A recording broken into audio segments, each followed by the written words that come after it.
گناہوں میں لچڑے ہوئے لوگ نیک بنتے ہیں بلکہ ولایت کے درجات پا لیتے ہیں۔ کبھی کبھی شیطان ذہن میں خیال ڈالتا ہے کہ اگرچہ میں نے بڑے گناہ کیے لیکن اللہ رحیم ہے، وہ بخش دے گا۔ بات تو ٹھیک ہے، اللہ تعالیٰ رحیم ہے، وہ بخش تو دیں گے، لیکن ایک پوائنٹ ہے جو ذرا سوچنے والا ہے۔ علماء نے لکھا ہے کہ بعض گناہ ایسے ہوتے ہیں کہ زندگی میں بد اثرات بھی ہوتے ہیں اور موت کے وقت بھی بد اثرات اس کے ظاہر ہوتے ہیں۔ مثال کے طور پہ بد نظری کا گناہ۔ بد نظری کا گناہ اتنا برا کہ اس کی وجہ سے انسان سے نعمتیں چھن جاتی ہیں۔ چنانچہ تلبیس ابلیس میں واقعہ لکھا ہے، ایک حافظ قرآن تھا، اس نے بد نظری کی، 20 سال کے بعد قرآن مجید اس کے سینے سے نکل گیا، قرآن مجید ہی بھول گیا۔ اللہ اکبر کبیرہ۔ اس عاجز نے ایک مرتبہ حضرت مرشد عالم رحمۃ اللہ علیہ سے یہ سوال پوچھا، حضرت میں کم علم ہوں، عمر کا بھی چھوٹا ہوں، بہت ساری باتیں سمجھ میں مجھے نہیں آتی،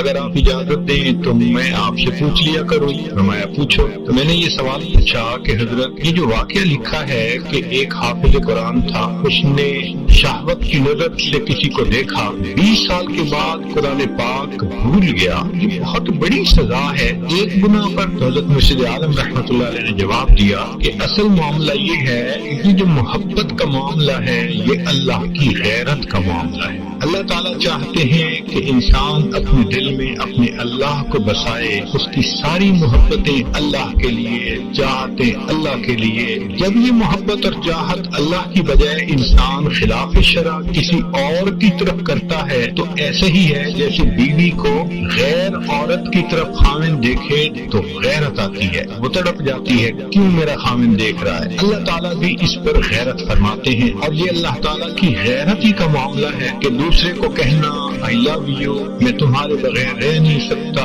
تم میری زندگی ہو، تمہارے بغیر زندگی کا تصور نہیں۔ جب غیر محرم کو یہ الفاظ کہتا ہے بندہ تو اللہ کو غیرت آتی ہے کہ محبتیں تو میرے لیے تھی، نعمتیں میں نے دی، میں نے پیدا کیا، اب یہ محبتیں شیطانی کام کی خاطر یہ دوسروں سے جتا رہا ہے۔ اس پر اللہ کو کئی مرتبہ ایسی غیرت آتی ہے، اللہ تعالیٰ اس بندے سے ایمان کو سلب کر لیتا ہے۔ تو موت کے وقت اکثر و بیشتر زنا کا گناہ کرنے والا بندہ ایمان سے محروم ہو جاتا ہے۔ اب اگر ایمان سے ہی محروم ہو گیا تو بتائیں پھر اللہ کیسے اس کو بخشیں گے قیامت کے دن؟ بخشش تو ان کے لیے ہوگی جو ایمان کے ساتھ قیامت کے دن کھڑے ہوں گے۔ اس لیے یہ گناہ جو انسان سیل فون کے ذریعے کرتا ہے، فیس بک، انٹرنیٹ، یہ مصیبت اتنا بڑا گناہ ہے کہ اکثر و بیشتر یہ ایمان سلب ہونے کا ذریعہ بنتا ہے۔